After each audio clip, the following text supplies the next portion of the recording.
నిర్ణయం చేసుకోరు. ఇబ్బందులు స్టార్ట్ అయినాయి, దాడిలు స్టార్ట్ అయినాయి, కుమ్ముక్కులు స్టార్ట్ అయినాయి, కేసులు స్టార్ట్ అయినాయి, ఇన్కమ్ ట్యాక్స్ రైడింగ్లు స్టార్ట్ అయినాయి, సిబిఐ ఎంక్వైరీలు స్టార్ట్ అయినాయి. ఇవన్నీ అయినప్పుడు కూడా కలిసికట్టుగానే ఉన్నాం కదా మనం. 2014లో అవినాష్కు ఎంపీ సీట్ ఇస్తే గెలిపించినాం కదా మనం. నీ పాత్ర కూడా ఉంది కదా అందులో. 2019లో సరే నువ్వు పాదయాత్ర చేసినప్పుడు ముఖ్యమంత్రి కాకుండొచ్చు. జగన్మోహన్ రెడ్డి గారు 3648 కిలోమీటర్లు నడిచిన తర్వాత 51% ఓట్లు, 151 సీట్లు, 86% సీట్లు గెలిచిన దాంట్లో నీది కూడా ఎంతో కొంత భాగస్వామ్యం ఉంది కదా. అప్పుడు కూడా అవినాష్ రెడ్డి గారే కదా ఎంపీ. ఇంకెక్కడ సంబంధాలు పెంచినాయి చెప్పండి. నువ్వు 2014లో ఏమన్నావో, నువ్వు ప్రజల్ కుమార్ పోయి సోనియా గాంధీని ఏమన్నదో, ఏం కలిసినరో అవన్నీ అయిన తర్వాత కూడా నువ్వు 2019 వరకు కూడా సెటరైట్ ఉన్నావు కదా. ఎప్పుడు స్టార్ట్ అయింది నీ పంచాయతీ? ఎందుకు స్టార్ట్ అయింది పంచాయతీ? మన చుట్టూ తిరిగే వరకు ఏమవుతుంది? ఏదో ఇల్లీగల్ ఫైల్స్ మూవ్మెంట్ చేయాలి, అదే చెయ్యన్నాడు. క్లీన్ పాలిటిక్స్ కోరుకున్నారు జగన్మోహన్ రెడ్డి. 101%. అందులో సొంత మనుషులు కూడా లాభం ఎవరు లేడు. కానిస్టేబుల్ కావచ్చు, ఐఏఎస్ ఆఫీసర్ కావచ్చు, ఐపీఎస్ ఆఫీసర్ కావచ్చు, ఎవడన్నా కానీ అనే జీవితాన్ని చదివిండమ్మా. షర్మిల గారి కుమారుడి ఎంగేజ్మెంట్లో జగన్ గారికి అవమానం చేశారు, ఆయన సరిగా ఎదుర్కోలేదు, అంటే మేము ఇవ్వాల్సిన గౌరవం ఇవ్వలేదు, మర్యాద చేయలేదు అని ఆయన ఫ్యాన్స్ చాలా ట్రోల్ చేశారు, లేదంటే కమెంట్స్ పెట్టారు, బాధను వెలుపుచ్చారు. ఇదేనా మేనమామకి ఇవ్వాల్సిన గౌరవం, రెస్పెక్ట్ అని చెప్పి. ఇప్పుడు 17వ తారీఖు పెళ్ళి. సో జగన్ గారు వస్తారంటారా చెల్లి? ఈ సిచ్యువేషన్స్ ఇవన్నీ చూసిన తర్వాత ఆయన నేచర్ ఏంది మీకు కూడా తెలుసు, సో వచ్చే అవకాశం ఉందంటారా? ఒకటమ్మా, జగన్మోహన్ రెడ్డి గారు, రాజశేఖర రెడ్డి గారు చాలా స్ట్రెయిట్ ఫార్వర్డ్ మనుషులు. మనసా వాచా కర్మణ నియ్యత్తోడు బతికేటోళ్ళు. నా కొడుకు పెళ్లి పత్రిక ఎన్నికోయినా నేను జగన్మోహన్ రెడ్డి గారి దగ్గరికి. రాఘవన్న ఏమనుకోవద్దే,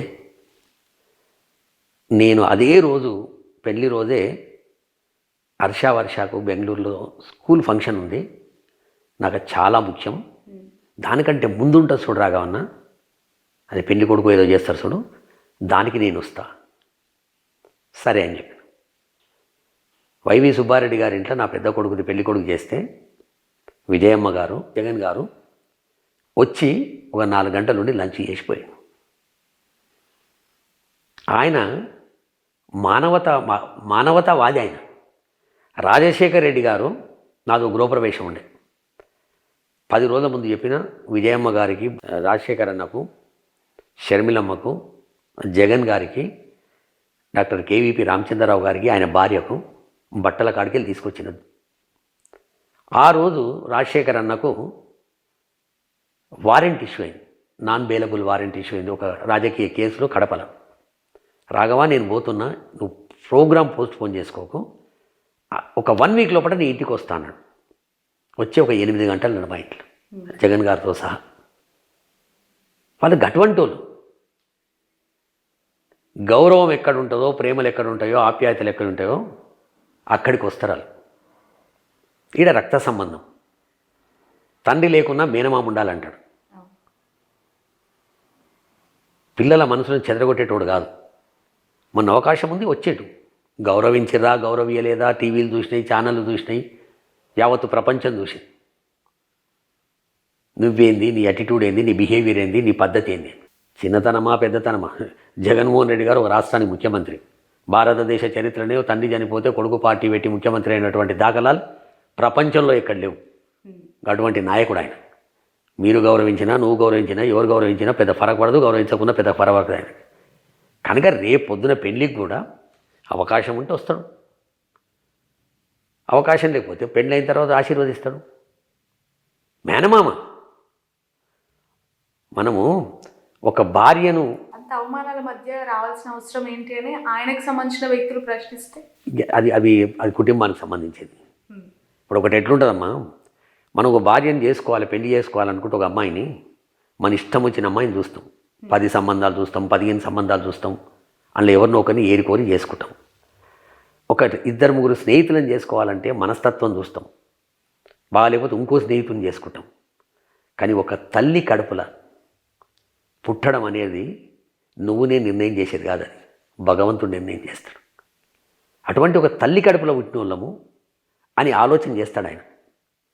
ఈమె ఆలోచన చేయాలి, చేయకపోతే ఆమె కర్మ. రైట్. వైవి సుబ్బారెడ్డి గారి భార్య ఇద్దరు షర్మిల గారితో కొంత సఖ్యతగా ఉంటారు అని చెప్పి ముందు నుంచి కూడా ఉంది. వైఎస్ఆర్ గారి అనంతరం ఆయన ఈమెకు ఒక ఫాదర్ లాగా బిహేవ్ చేసిన దాకా చాలా చూసాను కూడా. బట్ నిన్న అతన్ని కూడా వైఎస్ఆర్లో అసలైన వైఎస్ఆర్ లేరు, వై అంటే వైవి అంటూ సంథింగ్ ఆయన గురించి మాట్లాడారు. అది చిల్లర అంటే పూర్తిగా ఇంకా వైరం కాదమ్మా, దేనికన్నా పోతుందమ్మా, ఎందాకైనా పోతుంది. ఆమెకు అద్దు లేదు, బద్దు లేదు, బంధుత్వాలు లేవు, ప్రేమలు లేవు, ఆప్యాయతలు లేవు, ఏమీ లేవు. ఆమెకు ఉన్నదల్లా ఒక ఫ్రస్ట్రేషన్, ఓర్వలేనితనం. ఓర్వలేకపోతుంది పాపం. ఈ ఓర్వలేనితనం అంత పెద్ద రోగం ఇంకోటి ఉండదు, చాలా పెద్ద రోగం అది. అది ఈమెకు వచ్చింది ఆ రోగం. చేవెళ్ళ నుంచి పాదయాత్ర స్టార్ట్ చేసిన వైఎస్ఆర్ సూపర్ సక్సెస్ పాలిటిక్స్లో. అదే బాటలో షర్మిల గారు కూడా స్టార్ట్ చేసి అట్టర్ ఫ్లాప్ అని చెప్పి మాట్లాడుకునే సందర్భం ఇలా చూడాలని. రాజశేఖర రెడ్డి గారి పాదయాత్రకు మహాత్మా గాంధీ గారి పాదయాత్రతో పోలిస్తే బాగుంటుంది. రాజశేఖర రెడ్డి గారి పాదయాత్రకు జగన్ గారితో పోల్చినా బాగుంటుంది. షర్మిలమ్మ గారితో పోలిస్తే బాగుంటుంది. నీ జాగ కాదు, నీ ఊరు కాదు, నీ ఇల్లు కాదు, నువ్వు ఈడొచ్చి ఆడపిల్ల అంటివి, ఈడికెళ్ళి ఆడపిల్ల అంటున్నావు. ఇటువంటి వాళ్ళకు రాజశేఖర గారితో పోల్చొద్దు. కష్టపడి పాదాల మీద చేశారు పాదయాత్ర. అది పాదాల మీద చేసారు, కడుపులో తిప్పినట్టు అవుతుంది. ఇక అవన్నీ అనుకోండి. Right. Thank you so much Raghava Reddy గారు. చాలా కాలం తర్వాత నిజంగా చెప్పాలంటే వైఎస్ఆర్ టీపీలో మీరు ఏ రోజైతే రాజీనామా ప్రకటించారో ఆ తర్వాత మీతో మాట్లాడిన సందర్భం లేదు.